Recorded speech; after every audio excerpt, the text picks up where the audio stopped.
uma pausa neste noticiário corporativo para falar um pouco mais sobre fiscal e macroeconomia. Para isso, receberemos Paulo Gala, economista-chefe do Banco Master. Seja bem-vindo, Paulo. Muito obrigado pela participação. Obrigado, é um prazer falar com você e com todos que nos assistem.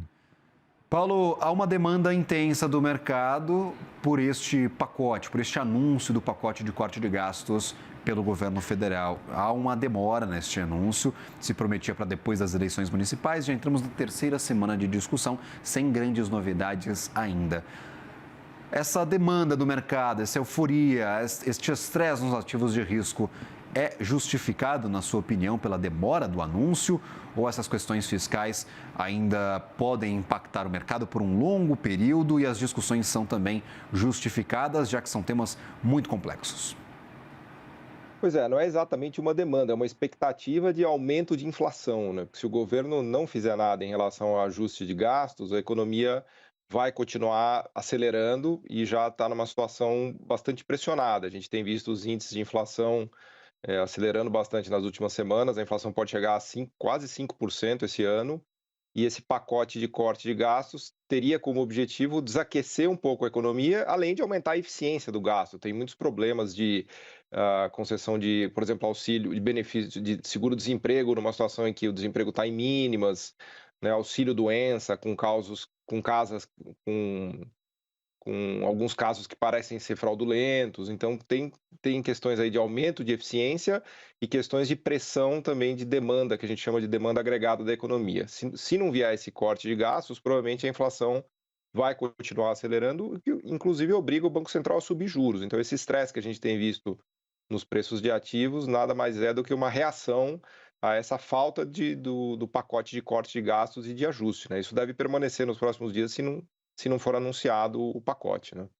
A leitura é que este aquecimento na economia, que até surpreendeu na última divulgação do PIB, os serviços vieram acima do esperado, os investimentos agregados também vieram acima do esperado, com boa participação do setor público. Dá a impressão de que este crescimento, essa aceleração da economia, aceleração que está incomodando a autoridade monetária, porque pressiona o hiato do produto, que está levemente positivo, segundo o último relatório de inflação. Esse crescimento vem justamente desses gastos do governo. De onde vem esse crescimento inesperado? Não se imaginava um crescimento de 3% para o PIB em 2024 e cá estamos, quase no final de 2024, com o PIB projetado de 3% ao final deste ano. É verdade, é o terceiro ano consecutivo que isso acontece, que o Brasil cresce 3%, sendo que o esperado era 1% no começo do ano.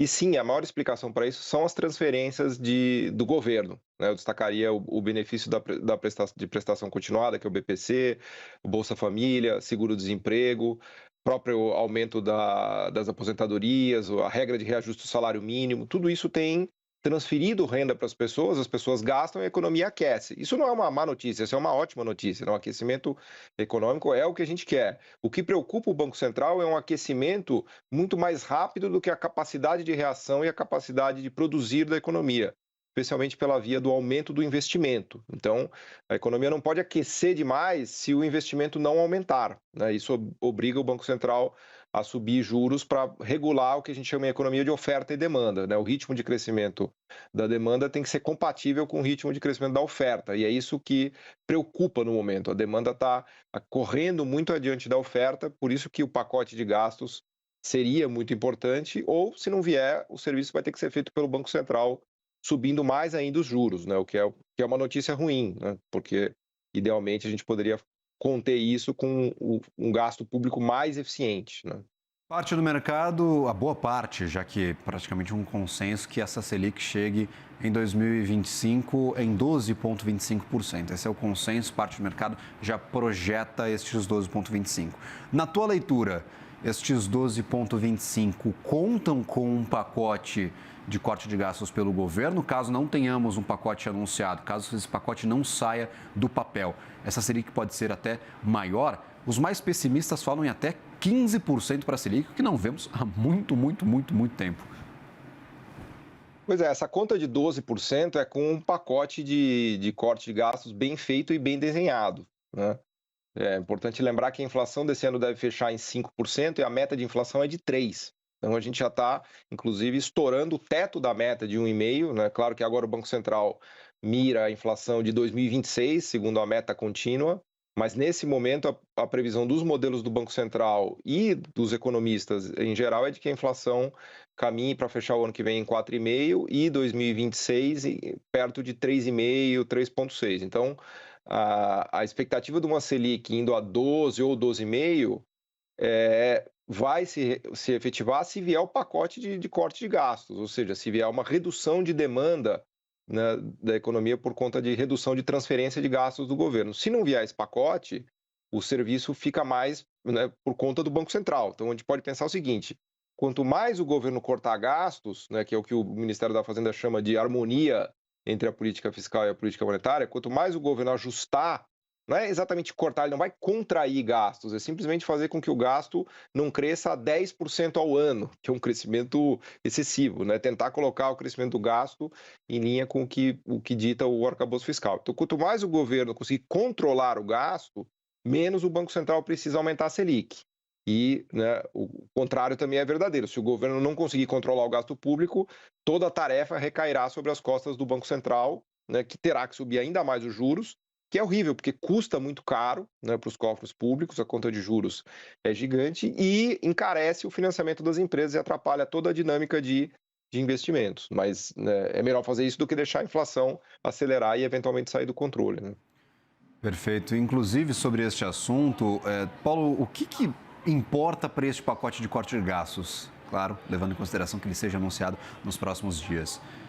É o valor? Tem gente falando em 35, 40 bilhões de reais, até 50 bilhões. Eu vi algumas projeções falando sobre a necessidade de corte ou redução deste crescimento das despesas para os próximos anos de até 50 bilhões.